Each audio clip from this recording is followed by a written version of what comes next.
Dios, el hombre, la antropología y la teología.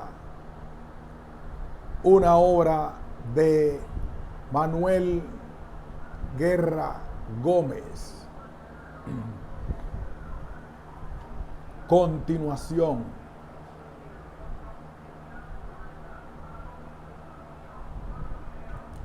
El aire con sus cambios, o más literalmente traducido, alteraciones, heteroizois en griego, origina todas las cosas y seres.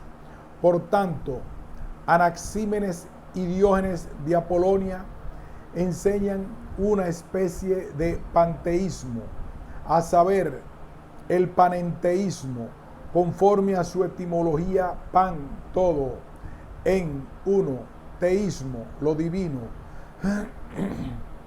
Lo uno divino es todo, pero todas las cosas no agotan todo el ser divino. Lo divino llena todas las cosas y éstas participan de ello. El aire y lo divino, eterno, etc., se contrapone a las cosas concretas, perecederas, que se hallan como inmersas en ese proceso animador que es lo divino. Y obsérvese que de modo prevalente digo lo divino en neutro y la divinidad en abstracto, no Dios ni Dios mayúscula, pues en griego aire es masculino, a veces femenino, cuando se refiere simplemente al elemento atmosférico. Así aparece en todos los autores griegos, también en Diógenes de Apolonia, pero cuando alude a la divinidad, lo emplea como neutro, como si se tratara de algo que lo es todo y a la vez que no es nada en particular, ni masculino ni femenino. Es el mismo género de Brahman, neutro en sánscrito, cuando designa lo uno, todo, o lo divino en el hinduismo de las Upanishads, con su concepto panteísta, o mejor, panenteísta de la divinidad. El aire lo es divino, trascendente e inmanente a todo. De ello participan todos y cada una de las cosas, aunque de distinta manera. De un modo el aire atmosférico, del otro el alma, o sea, el aire interior al cuerpo que percibe, pues es una pequeña parte del Dios. Diógenes de Apolonia y Anaxímenes enseñan el paralelismo, lo divino mundo y alma cuerpo, concebidos como macrocosmo y microcosmo, paralelismo tan caro a los estoicos. El estoicismo retoma la concepción y la consagra. El microcosmo humano consta de cuerpo, mezcla de elementos suministrados por los padres, al fin agua, tierra y el alma. Algunos textos la definen como nebulosa de partículas emanadas del fuego divino, pero la mayoría la consideran como parte del soplo divino inmerso en el ser humano, es decir, partículas no ígneas, sino etéreas y cálidas. Todos los estoicos, salvo Marco Aurelio, en el último periodo de su vida y escritos, corporizan al alma, o con mayor precisión la hacen inmaterial, no propiamente espiritual. Se alimenta por la sangre y por la respiración. Su naturaleza sintoniza con la de la divina voluntad, igual alma cósmica, principio activo e inmanente al mundo y a las cosas, como el alma al cuerpo, éter, fuego, logos, causa. Con estos nombres designan a la divinidad y con la esencia de los multitudinarios demones que pueblan el aire. Al menos a primera vista, la divinidad no encaja en la teoría atómica de Leucipo y de Demócrito, pues de todo lo real se reduce a la materia llamada soma, igual cuerpo, lo que es y el no ser. Todo lo demás es convención, nomos y objeto de opinión.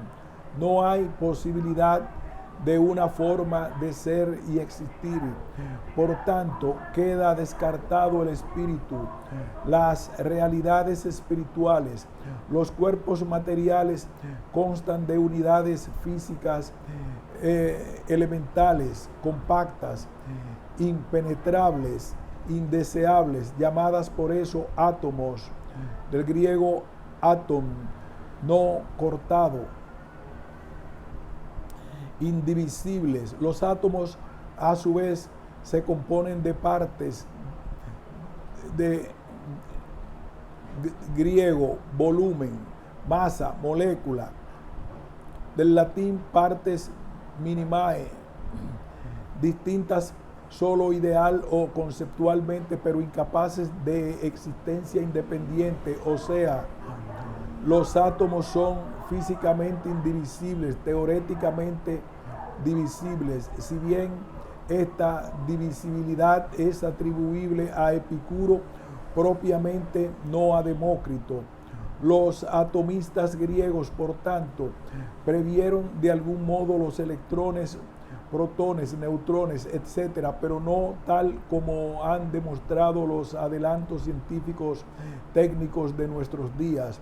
Los átomos son eternos y sus cualidades son las inseparables de todo cuerpo, a saber, la forma de magnitud y el peso.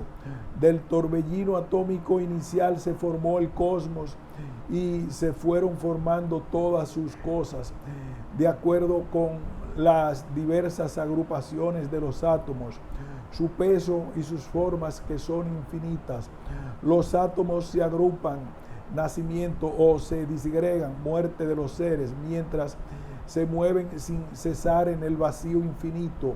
Demócrito los llama también elementos. Propiamente las letras del alfabeto, al parecer, fue el primero en usar letras para ilustrar sus demostraciones, prácticas normal en las demostraciones matemáticas y algebraicas de nuestros días. En el texto democriteo y en la palabra misma subyace una comparación analógica. Los átomos son como las letras desprovistas de significado y diferenciadas solo por su forma. Unidas a otras letras forman unidades superiores más complejas, sílabas, palabras, períodos. Las distintas palabras, sílabas, etcétera, resultan del cambio del orden de posición de las letras, como el cambio de los átomos y sus distintas agrupaciones originan todas las cosas y seres. Ciertamente, en esta teoría atómica no cabe ni el concepto ni la realidad de Dios, si por definición es espíritu purísimo. A nuestro modo de ver, los atomistas, Leucipo, Demócrito, Arquelao, Hecateo, de Abdera, Nausífanes, etcétera. También Epicuro y los epicúreos son materialistas en cuanto a la antropología y ateos desde el punto de vista de mira religioso, teológico. Lo son y hasta lo deben ser por necesidad, pero una vez más surge la interrelación de la antropología y de la teología. Los atomistas no son materialistas ni ateos, sino inmaterialistas. Sus dioses, como el alma, lógicamente quedarán atrapados en el entramado de cuerpos, átomos y vacío. Así es, pero según ellos existen los dioses, resultado de formaciones físicas, distintos de los dioses de la mitología, fruto de la imaginación.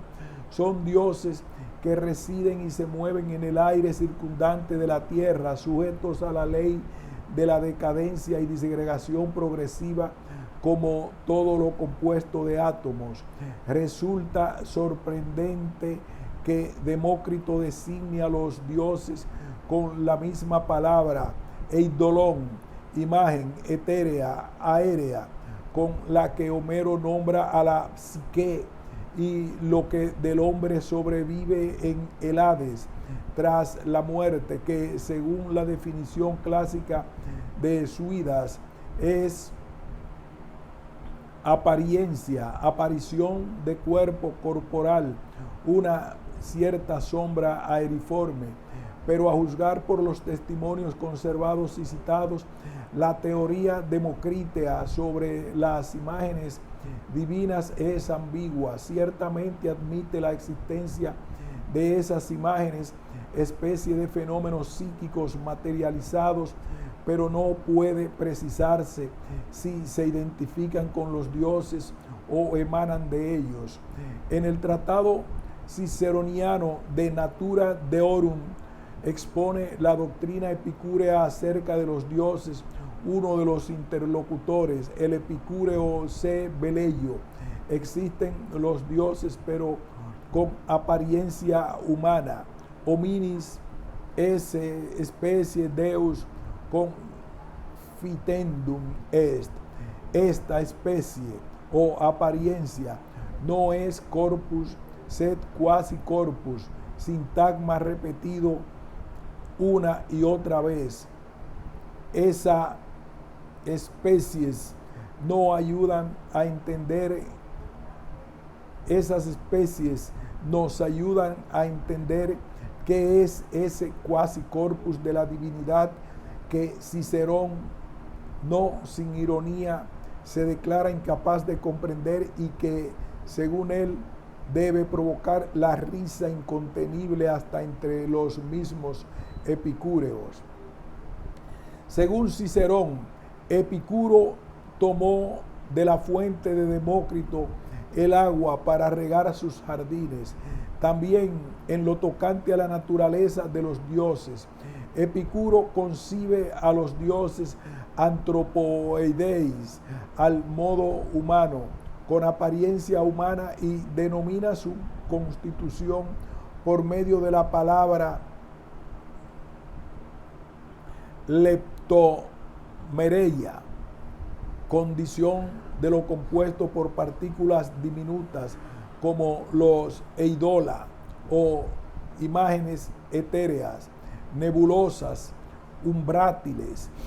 La leptomereia refleja su composición de átomos diminutos indivisibles, razón por la cual tanto los dioses como el alma humana no son corpus sino quasi corpus, o sea, no son materiales sino inmateriales. Su condición inmaterial, leptomereia, quasi corpus, o ese ser inmateriales sin serlo del todo, hace que la iuis et natura deorum,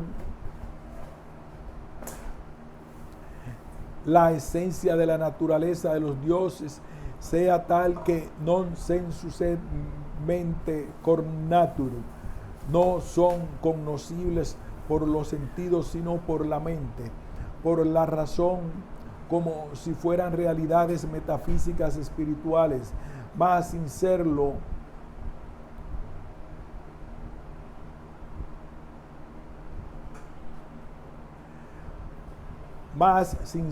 del todo, al menos en el sentido actual del término espiritual.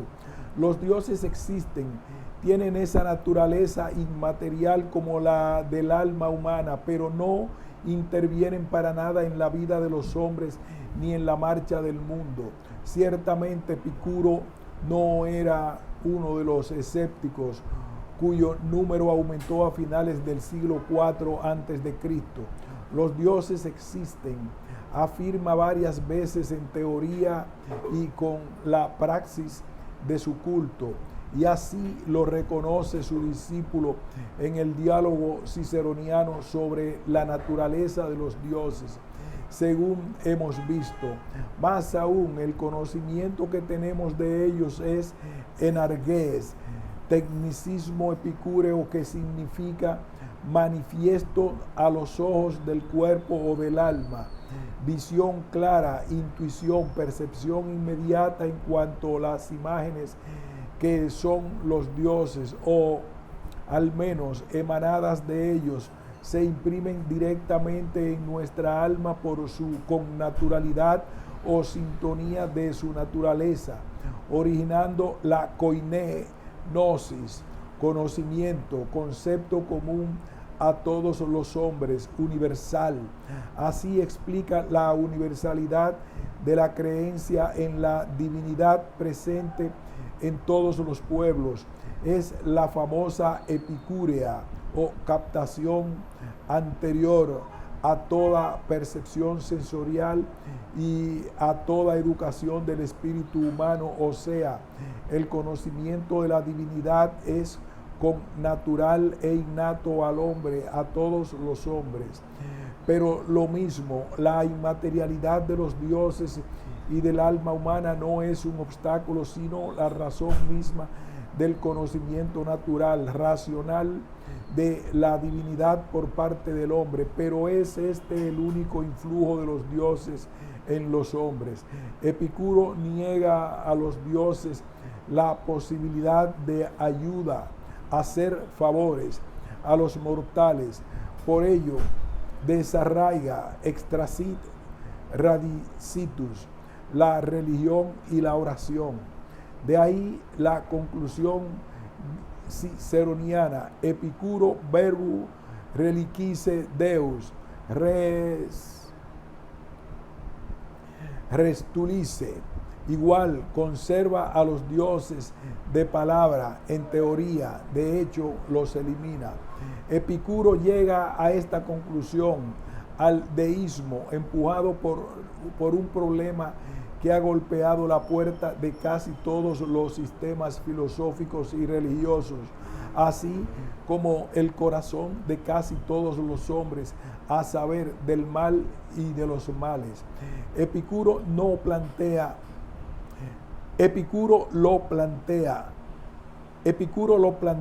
del modo más contundente y tal vez con más vigor que ningún otro. Los dioses o pueden librarnos del mal o no quieren, entonces no son buenos ni dioses. O quieren pero no pueden, entonces no son todopoderosos ni dioses. O ni quieren ni pueden, entonces no son todopoderosos ni dioses. O ni quieren ni pueden, en cuyo caso mucho menos son dioses. Este problema y este argumento no le lleva, como a otros, al ateísmo o al dualismo teológico, existencia de dos principios óntica y existencialmente iguales pero opuestos, el uno bueno, malo el otro, y causa respectiva de todo lo bueno y lo malo. Por ejemplo, el zoroastrismo o el maniqueísmo, sino al deísmo absoluto. Admite su existencia tal vez por su carácter dulce, sereno, y por sus muchos sufrimientos sobrellevados con paz y austeridad de vida. Tal vez también por el influjo del politeísmo ambiental y del atomismo democriteo. El alma o la mente, inmaterial, no espiritual en nuestro tiempo.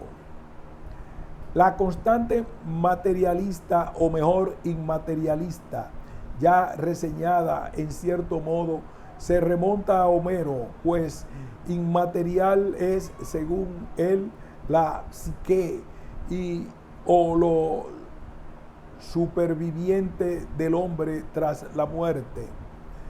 La irrupción y el florecimiento de la constante espiritualista hizo que la corriente materialista siguiera un curso subterráneo, aflorando a superficie, no sin cautela cohibida, en determinados momentos de debilitamiento contrario o por obra de pensadores de personalidad destacada, Demócrito, Epicuro.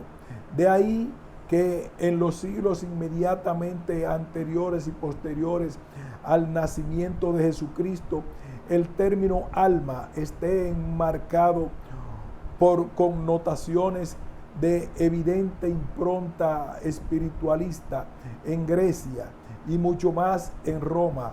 Por eso, Cicerón, primera mitad del siglo I antes de Cristo, afirma, diciendo de quienes los epicúreos romanos recientemente se han puesto a enseñar que el alma perece juntamente con el cuerpo y que todo termina con la muerte. Uso de mente en vez de alma en la antigüedad griega y en nuestros días.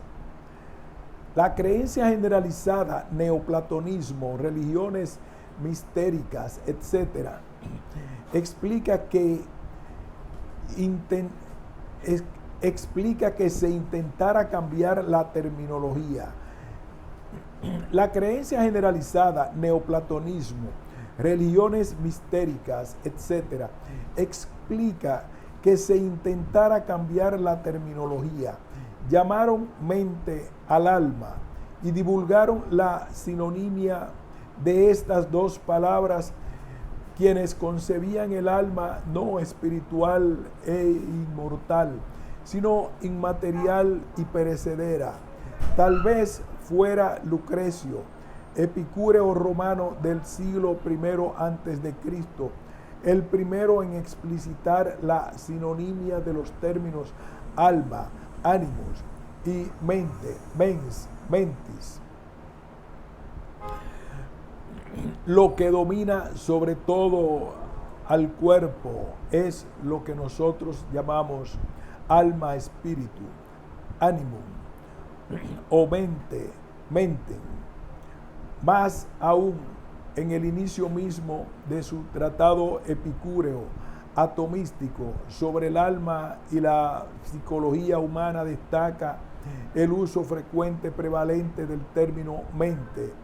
Esta sinonimia ha sido actualizada en nuestros días en los modernos estudios de antropología, especialmente al exponer la dialécticamente cerebro al mismo.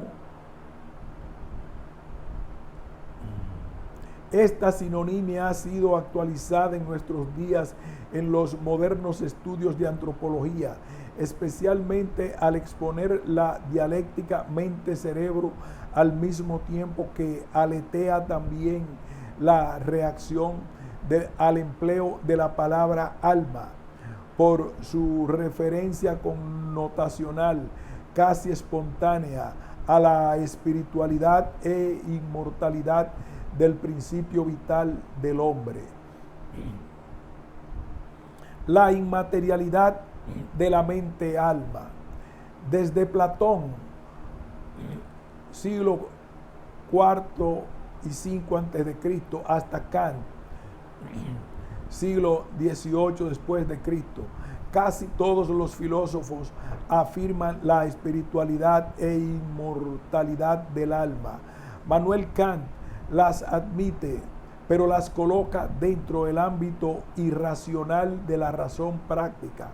El alma, como todo lo metafísico, o sea, todo lo que está más allá de lo físico, de la naturaleza sensible, queda al margen de la razón teórica o especulativa. Después de Kant, no pocos, por no decir la mayoría de los llamados filósofos modernos, niegan no solo la espiritualidad e inmortalidad del alma, sino incluso su misma existencia. Incluso varios de los que admiten la existencia del alma, así como su espiritualidad e inmortalidad, rechazan su demostrabilidad por medio de la razón y de sus razonamientos. En nuestros días, científicos y filósofos se han planteado el problema de los problemas, a saber, se identifica la mente, realidad otrora denotada con el término alma, con el cerebro, estructura orgánica acaso reducible a su vez a mecanismos físicos. La versión del monismo fisicalista Hey Fagel, D. M. Armstrong, D. M. McKay, afirma la identidad mente-cerebro y la reducción de aquella a lo biológico, bioquímico y en última instancia a algo meramente físico. Pero también en el campo científico los neurofisiólogos Charles Sherrington, Wilder Penfield, John C. Eccles, R. W. Perry, se ha operado la más enérgica reacción y rechazo de las teorías materialistas de la mente. No hay equivalencia entre la mente y el cerebro. Este no explica todos los fenómenos mentales. Aparte de la estructura cerebral y solo en parte dependiente de la misma, hay en el hombre una realidad de naturaleza diferente, no orgánica, ni material, ni simple bioquímica, expresamente llamada espiritual por algunos, que es lo específicamente humano y lo definitorio del hombre en contraste con los restantes seres dotados de cuerpo. Entre estas dos respuestas, el monismo fisicalista y la dualidad interaccionista, se ha oído otra voz un tanto extraña, al menos en su primera audición. Me refiero al monismo emergentista de Bunge, que completa la dialéctica mente-cerebro, tal como se ha planteado y resuelto en nuestro tiempo. Mario Bunge, físico matemático argentino, profesor en la McGill University de Montreal, recurre a los mecanismos de la emergencia para explicar la aparición de nuevos niveles. Distingue las siguientes clases o niveles de entes: el físico, el químico, el biológico, el social y el técnico. Las realidades de cada nivel están no aisladas, sino estructuradas en sistemas.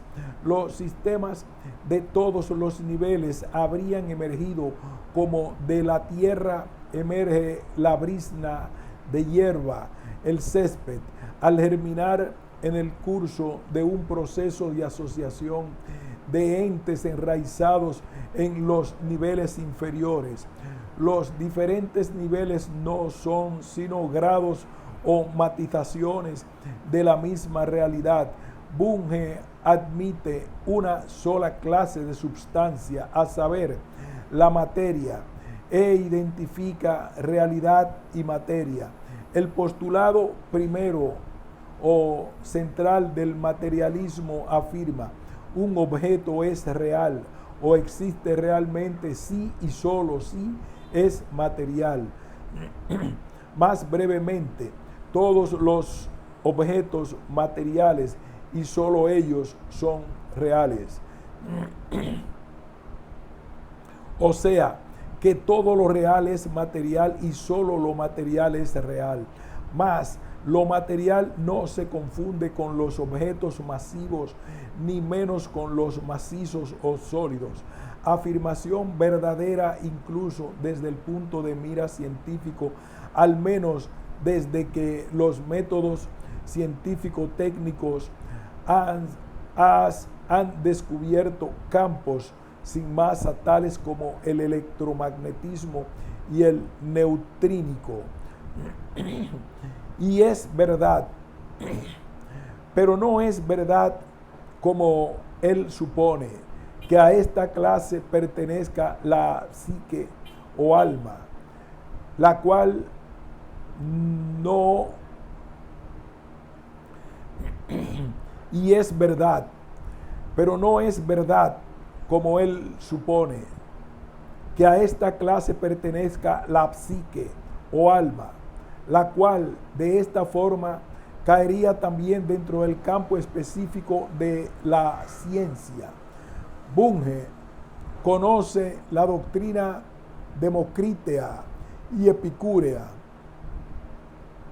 Aunque no lo afirmara, bastaría leer su interpretación de la materia y su sugerencia de la compatibilidad del materialismo con la religión para adivinar su presencia casi como falsilla, o al menos como forma mentis conformadora de su pensamiento. Bunge no introduce explícitamente en su sistema el concepto inmaterial en cuanto distinto de lo espiritual y de lo material. Tampoco lo hicieron Demócrito y Epicuro, pero ciertamente acepta no solo la noción, sino incluso la realidad de algo que no es espiritual en el alcance vulgar de este término, sino inmaterial, a saber, no sólido físico, sino sutil, el non corpus sed quasi corpus epicúreo en el de natura deorum ciceroniano y leptomereia en el original griego de los escritos conservados de Demócrito y Epicuro. Pues el materialismo de Bunge es un monismo substancial, en cuanto no acepta otra sustancia ni realidad que la materia, pero no es monista respecto de las propiedades. Resultaría anacrónico retrotraer el emergentismo bungiano a los escritos homéricos, mas como Homero, Bunge considera al hombre como un pluralismo unificado, si bien Homero no pudo ni plantearse la cuestión del pluralismo de substancia o de propiedades. La materia, según Bunge, está dotada de propiedades varias que además no son del mismo tipo, por ejemplo, físicas. Pero ahí que si bien no existe sino la materia, no todo es única y meramente material, pues las propiedades, según la división bungiana, pueden ser resultantes y emergentes. Las primeras pertenecen a alguno de los componentes de los diferentes sistemas articuladores de la realidad: fisiosistema, quimiosistema, biosistema, psicosistema, y al menos algunas son hereditarias. En cambio, las propiedades emergentes corresponden al sistema en cuanto tal, no se dan en ninguna componente aislado de su respectivo sistema. Los estados y procesos mentales, la mente en la concepción bungiana, son propiedades emergentes del biosistema cerebral. Por tanto, la mente o las propiedades mentales emergen sobre lo biológico o el cerebro y son irreducibles a las propiedades biológicas, mucho más a las químicas y físicas. Las propiedades emergentes no son espirituales, ni tampoco simplemente materiales, como entienden los